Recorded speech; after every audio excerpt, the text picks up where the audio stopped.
Ano nga ba yung dakilang pagdadalamhati? Dakilang pagsisisi.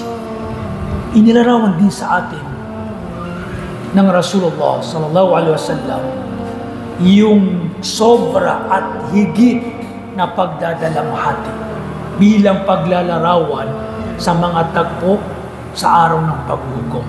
Upang mapaghandaan natin, ikumpara natin kung saan tayo. Kasi sa kabilang buhay, mga kapatid, dalawang kalagayan lamang, dalawang grupo lamang, Jannah o Nar. Sa paraiso ka o di kaya sa impyerno, iyadam billah. Naway tayong lahat papasukin ni Allah subhanahu wa ta'ala sa paraiso. Amin, amin. Sabi ng Rasulullah, nilarawan niya yung dakilang pagsisisi at pagdadalamhati.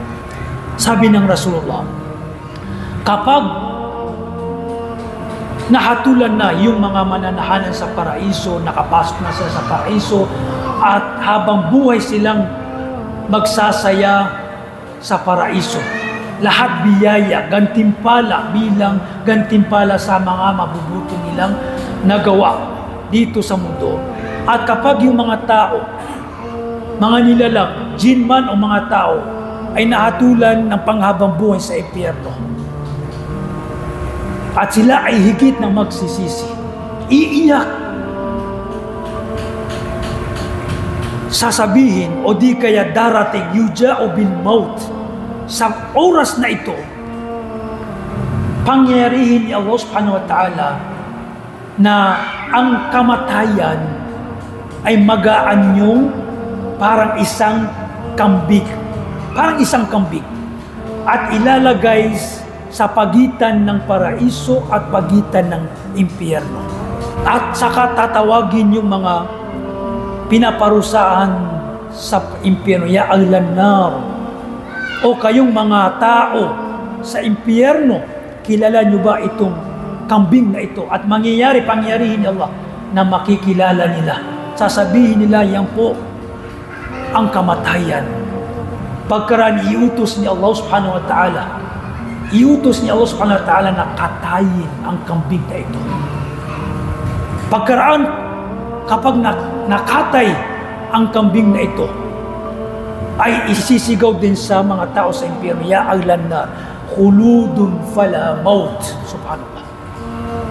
O mga tao sa impyerno, kayo ay paparusahan dito sa Jahannam ng habang buhay at wala ng kamatayan.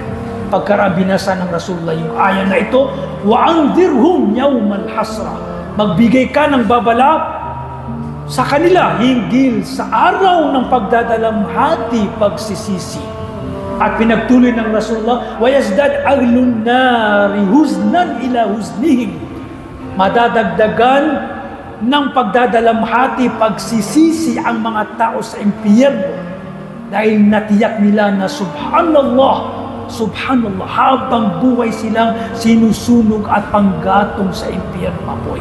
At higit silang iiyak, pagsisisi, pagdadalamhati. At sabi ng Rasulullah, kung mayroong isa lamang na mamamatay dahil sa pagdadalamhati, pag-iyak at pagsisisi, ay mamamatay na ang mga tao sa impyerno dahil sa sobrang pagsisisi at pagdadalamhati.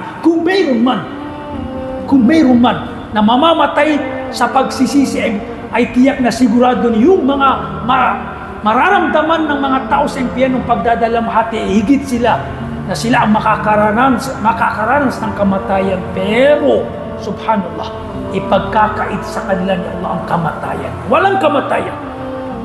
Subhanallah.